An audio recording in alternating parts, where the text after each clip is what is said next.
ಉದ್ಯಮಿಯೊಬ್ಬರು ತಿರುಪತಿ ವೆಂಕಟೇಶ್ವರ ಸ್ವಾಮಿ ದೇವಸ್ಥಾನಕ್ಕೆ 140 ಕೋಟಿ ರೂಪಾಯಿ ಮೌಲ್ಯದ 121 ಕೆಜಿ ಚಿನ್ನದ ಕಾಣಿಕೆಯನ್ನ ಕೊಟ್ಟಿದ್ದಾರೆ.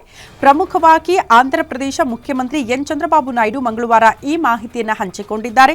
ತಮ್ಮ ಉದ್ಯಮದ ಯಶಸ್ಸಿನ ಪ್ರತೀಕವಾಗಿ ತಿರುಪತಿ ವೆಂಕಟೇಶ್ವರ ಸ್ವಾಮಿಗೆ 121 ಕೆಜಿ ಬಂಗಾರವನ್ನು ಕಾಣಿಕೆಯಾಗಿ ನೀಡುವುದಾಗಿ ಅವರು ಹರಕೆ ಹೊತ್ತುಕೊಂಡಿದ್ರು ಅಂತ ನಾಯ್ಡು ಹೇಳಿದ್ದಾರೆ. ಬಡತನ ನಿರ್ಮೂಲನೆ ಕಾರ್ಯಕ್ರಮವನ್ನು ಉದ್ದೇಶಿಸಿ ಮಾತನಾಡಿರುವ ಆಂಧ್ರ ಸಿಎಂ, ವೆಂಕಟೇಶ್ವರ ಸ್ವಾಮಿಯೇ ಭಕ್ತರೊಬ್ಬರು ಕಂಪನಿ ಸ್ಥಾಪನೆ ಮಾಡುವುದಕ್ಕೆ ಬಯಸಿದ್ರಂತೆ. ಅದರಂತೆ ಕಂಪನಿ ಸ್ಥಾಪಿಸಿ ತಿಮ್ಮಪ್ಪನ ಆಶೀರ್ವಾದದಿಂದ ಯಶಸ್ವಿ ಕೂಡ ಆದರು. ಈಗ ದೈವಾನುಗ್ರಹದಿಂದ ದೊರೆತ ಈ ಯಶಸ್ಸಿಗೆ ಕೃತಜ್ಞತೆ ಸಲ್ಲಿಸೋದಕ್ಕೆ ಅವರು ಮುಂದಾಗಿದ್ದಾರೆ. ಅದಕ್ಕಾಗಿ 121 ಕೆಜಿ ಬಂಗಾರವನ್ನು ಸ್ವಾಮಿಗೆ ಅರ್ಪಿಸುತ್ತಿದ್ದಾರೆ ಅಂತ ಹೇಳಿದ್ರು.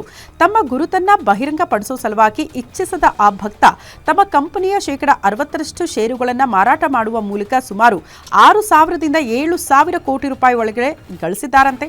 ತಮಗೆ ಈ ಸಂಪತ್ತನ್ನ ಶ್ರೀ ವೆಂಕಟೇಶ್ವರ ಸ್ವಾಮಿಯೇ ಕರುಣಿಸಿದ್ದಾರೆ ಎಂಬ ನಂಬಿಕೆಯಿಂದ ಇದೀಗ ಈ ಬೃಹತ್ ದೇಣಿಗೆಯನ್ನ ನೀಡುವುದಕ್ಕೆ ನಿರ್ಧಾರ ಮಾಡಿದ್ದಾರೆ ಅಂತ ಅಲ್ಲಿನ ಸಿಎಂ ಚಂದ್ರಬಾಬು ನಾಯ್ಡು ಅವರೇ ಮಾಹಿತಿ ಹಂಚಿಕೊಂಡಿದ್ದಾರೆ.